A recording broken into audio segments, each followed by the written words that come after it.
যাব ভ্রমণ ভ্রমণ কি করে কত কত পুদিনা পাতা আজকে আমি পুদিনা পাতা দিয়ে জুস বানাবো ও তোমাদেরকে দেখাবো অবশ্যই নিন্নি আমাদের জন্য দুইজনের জন্য গাছগুলো গুলতে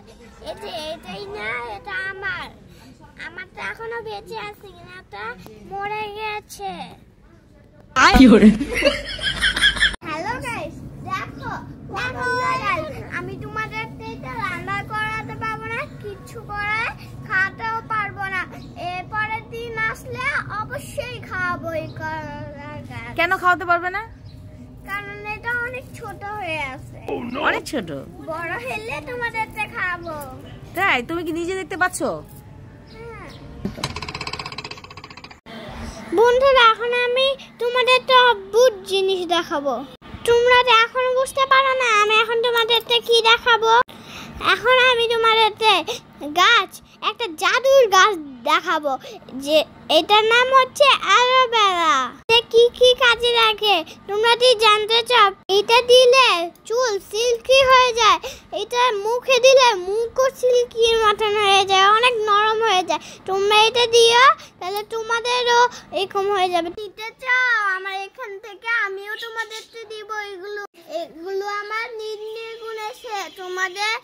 তোমাদের বাসায় কি অ্যালোভেরা গাছ আছে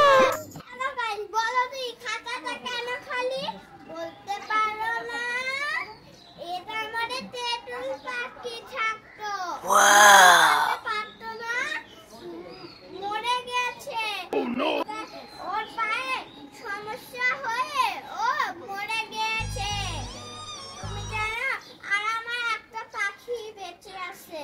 সে হচ্ছে তিথি আর হচ্ছে মিঠি ওরা দুইজন আমার অনেক ভালো লাগে ওদের দুইজনকে ওরা নিচে ওদেরকে গাছ দিয়ে এইভাবে আপনার রেখে আমার মনটা অনেক খারাপ এই খাঁচাটা আমি কিছু রাখতে পারছি না তোমরাই বলো এই খাঁচাটা আমি কি রাখবো দেখো এই ফুলের নাম জানো তোমরা আমি জানি এটা হচ্ছে নয়নতারা এই নয়নতারা ফুল দিয়ে জানো আমার ফুল অনেকগুলো আছে নিচে অনেক ওইখানে আছে এখানে আছে সব জায়গায় ভরে গেছে নিন্নি বাসায় এই ফুল দিয়ে অনেক ফুল নিন্নি আমার জন্য গুনেছে আমি এটা অনেক পছন্দ করি অনেক বিউটিফুল না কানে পড়বে কানে এখন আমার ছোট বোনকে আমি এটা গিফট করবো যেমনটা বলেছি বন্ধুরা এখন আমি ইনাতে এটা গিফট করব কিছুক্ষণ পরে না একটা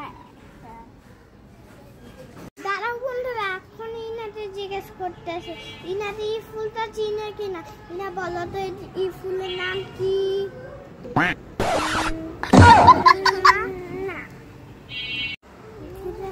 জেরি বানিয়েছে ভুলে গেছে ফুলের নাম বন্ধুরা